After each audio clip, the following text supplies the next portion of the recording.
রাজনৈতিক বাস্তবতার হিট ওয়েভটা আমাকে ফিল করতে হয়, কারণ এটা খুব মসৃণ বাস্তবতা না। ইভিএম নিয়ে আমি এক মহা মুসিবতে আছি। বয়স হওয়ার পর থেকে তো এই দেশের রাজনীতিবিদদেরকে দেখে আসছি। এই যে ছাত্র অবস্থায় যে মান্না ভাইকে পেয়েছিলাম নেতা হিসাবে ইউনিভার্সিটিতে, স্যারের সাথে তো চাকরি করেছি।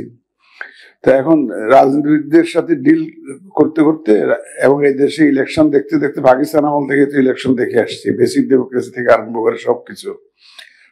কারণ অভিজ্ঞতা আমাদের কম হয়নি, কিন্তু ইলেকশন নিয়ে অভিজ্ঞতা আমাদের কম হয়নি, যথেষ্ট অভিজ্ঞতা হয়েছে। শুধু আমাদের উচিত হবে এ দেশের রাজনৈতিক সামাজিক বাস্তবতাটা মেনে নিয়েই কিন্তু আমাদেরকে চিন্তা ভাবনাটা করতে হবে। রাজনৈতিক বাস্তবতাটা কি আপনারা জানেন, আমি আর খোলাসা করে বলতে চাই না।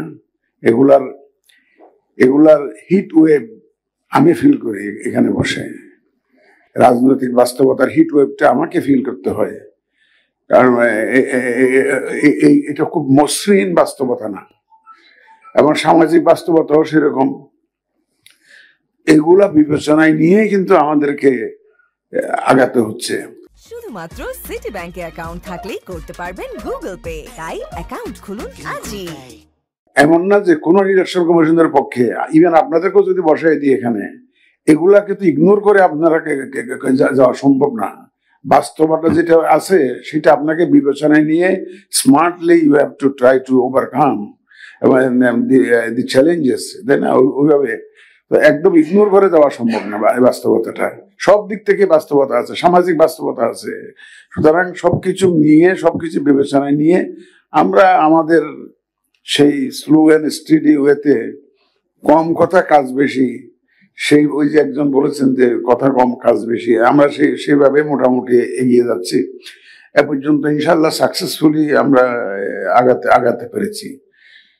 এবং সবকিছু যদি ঐকমত্য কমিশনের জন্য নির্ভর করে বসে থাকতাম, আমি জানি না ইলেকশন আদৌ করতে পারতাম কিনা। এখনো তো চূড়ান্ত হয়নি। কথা আসে যে আমাদের রেফারেন্ডামের কথা আসছে।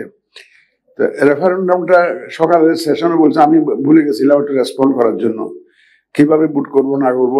আমাকে তো আগে আইনটা তো হইতে হবে। রেফারেন্ডামের একটা ল ওখানে বলা আছে ঘোষণার মধ্যে, অর্ডারের মধ্যে, যে একটা আইন হবে রেফারেন্ডাম, যেটা ইলেকশন কমিশনকে অথরাইজ করবে, প্রেসক্রাইব করে দিবে যে কি বিষয়ে গণভোট হবে, কিভাবে হবে, ইত্যাদি ইত্যাদি।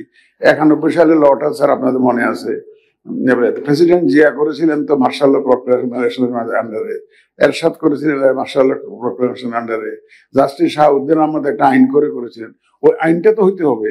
আইনটা হলে তখন আমার একটা দায়বদ্ধতা আসবে এই ব্যাপারে বক্তব্য দেওয়ার। আমি তো এখনো এই ব্যাপারে বক্তব্য দেওয়ার, কিন্তু আপনাদের রাজনৈতিক নেতৃবৃন্দ এই বিষয়ে আমাকে অনেক জিজ্ঞাসা করেছে। সকালবেলা অনেকেই এটা নিয়ে অনেক প্রশ্ন উত্থাপন করেছেন, কিভাবে করবেন, কিভাবে এতগুলো জবাব দিবে, কয়টা বাক্স করবেন। এগুলো আমি সব আমার চিন্তা, আমাদের এক্সারসাইজ, এগুলো আমরা শুরু করবো ওই আইনটা হওয়ার পরে। এর আগে তো আমার পক্ষে এগুলো তো জানি না what course it will take, তাই না? আইনটা হওয়ার পরে আমার ইয়ে করবে। তো যা হোক, আপনারা অনেকক্ষণ সময় দিলেন। তা আপনাদের এই পরামর্শগুলো আমরা বিবেচনায় রাখবো, এবং আমি তো বুঝতে পারছি যে কিছু বিষয়ে স্পষ্টীকরণের দরকার হবে। এগুলো আমরা তো ওই যখন শিডিউল ঘোষণা হয় আমাদেরকে অনেক সার্কুলার ইস্যু করতে হয়। more than 20-30 circulars have to issue. এবার আউট অফ দ্য UCB যে ব্যালট যে ভোটটা হবে, এর জন্য সার্কুলারের সংখ্যা আরো বেড়ে যাবে। তো এগুলা থ্রু সার্কুলার আমরা অনেক কিছু ক্লিয়ারিফাই করব। তবে আমাদের ব্রিগেডিয়ার ফাজল সাহেব খুব সুন্দরভাবে বলেছেন, আমরা অনেকগুলো চোখ এখানে রাখতে চাই, শুধু সিসি ক্যামেরার চোখ না। শুধু ভাই, মানুষ, man behind the camera is most important. আমি সিসি ক্যামেরা লাগালাম, কেউ যদি অফ করে রাখে, ফর এক্সাম্পল কেউ একটা অফ করে রাখলো, উইল ইট ওয়ার্ক? সব লিমিটেশন তো সব জায়গায় আছে। সুতরাং এই যে সিসি ক্যামেরা, যে আমি 42,000 42,000 সিসি ক্যামেরা কিনালাম সরকারকে দিয়ে, then one day after the election who is going to maintain this? EVM নিয়ে আমি এক মহা মুসিবতে আছি। আগে কিনেছে ইভিএম, না আছে মেনটেনেন্সের জন্য লোক, না আছে বাজেট, না আছে রাখার জন্য লোক। এটা যে ভাড়া করে রাখতে গেলে কোথায় রাখবো, এগুলার মেয়াদ কতদিন হবে, কিচ্ছু না করে ইভিএম কতগুলো হাজার হাজার লাখ লাখে কিনে রাখছে। বিভিন্ন জায়গায় আমার অফিস আদালত ভর্তি করে রাখছে, কাজ করার জায়গা নাই, সব ইভিএম রেখে দিছে। না করতে পারি স্ক্র্যাপ করে যে দিব, এটা একটা বিশাল হেডেক হয়ে রয়েছে আমার জন্য, বিশাল হেডেক। এখন 42,000 42,000 ক্যামেরা আমি না সরকারকে বলে জোর করে কিনে এলাম। ইলেকশনের একদিন পরে 3 লাখ। এখন এই ক্যামেরা গুলা হু উইল মেনটেন দিস? আমি কি প্রত্যেক ইলেকশন, লোকাল গভর্নমেন্ট ইলেকশন আসবে আবার কি সরকারকে বলবো যে আবার 42,000 কিনে দেন? এটা তো একটা সবকিছুর একটা প্রায়োগিক বাস্তবিক দিক আছে। আমরা সবকিছু মিলিয়ে সব ডাইমেনশন চিন্তা করে এখন সরকার বলছে বডি ওন ক্যামেরা রাখবে পুলিশ। তা আমরা মনে করছি, স্বস্তি নিঃশ্বাস ফেলছি যে এটা একটা কিছু ওটা আমাদেরকে সাপোর্ট করবে। এটা পুলিশের যে বডি ওন ক্যামেরা আছে, প্লাস আমাদের অনেকগুলো প্রায় 10% সেন্টার অলরেডি কিন্তু আছে। শহর এলাকা, পৌরসভা এবং গ্রুপ সেন্টারে যে সমস্ত স্কুলগুলো আছে সবগুলোতে কিন্তু সিসি ক্যামেরা আছে।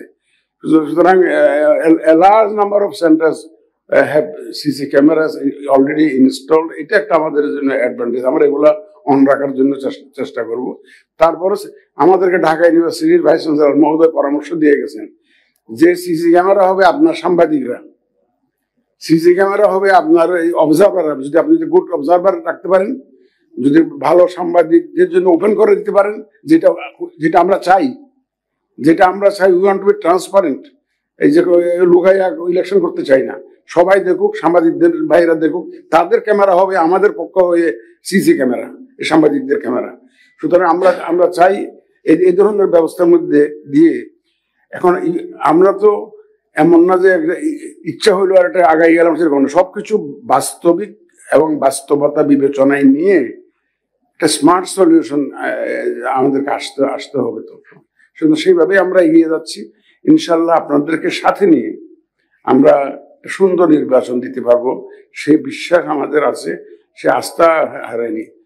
ওনারা ওই যে একজন বলেছেন খুব নির্বাচন কমিশন খুব দুর্বল, বয়স হয়েছে তো মনে হতে পারে, কিন্তু কাজে কিন্তু দুর্বলতা কোনোদিন ছিল না।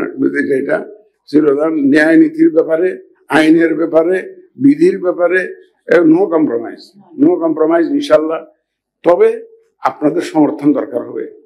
আমরা যদি কোনো একটা আইনে স্টিক করি, বিধিতে স্টিক করি, যাতে কোনো অপ্রীতিকর অবস্থার সৃষ্টি না হয়, আপনাদের সমর্থন লাগবে। আপনাদের সবাইকে আবার ধন্যবাদ জানিয়ে আমি আমার বক্তব্য শেষ করছি। এবং আপনারা যে এসছেন দয়া করে আমাদের আন্দোলনে সাড়া দিয়ে, এবং আশা করি যে প্রয়োজন হলে ভবিষ্যতে আপনাদেরকে সাথে পাবো আমরা ইনশাল্লাহ, সেই প্রত্যাশা রেখে এবং সবার সহযোগিতা প্রত্যাশা করে আমি আমার বক্তব্য শেষ করছি।